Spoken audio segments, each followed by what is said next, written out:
خانواده نه مشکلی داره، خیلی هم آدم خوب و سالمی. پس برای چی میخواد طلاق بگیره؟ برای اینکه ایشون نمیخواد با من بیاد.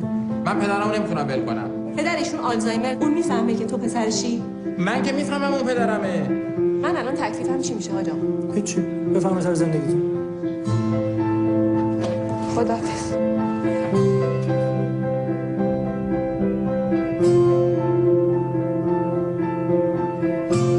برای نگهداری پدرم مهم مزاحمتون بشیم که چی کار داره میکنه؟ چیه؟ بابا داشت میمرد من رسیدم. سلام. بیا برو بیا برو.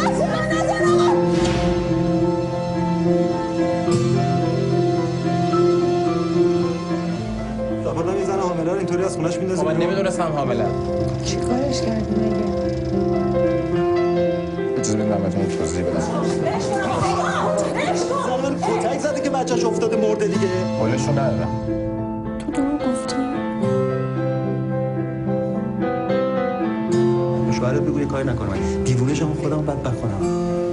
اگه فردا زد تو راه مدرسه بچه‌تو کشتی؟ دیگه چیکار کنم؟ شبانه با تو جمع کنم بریم خارج. اتهامت قتله. مگه تو نگفتی جدی نیست؟ جدی شد.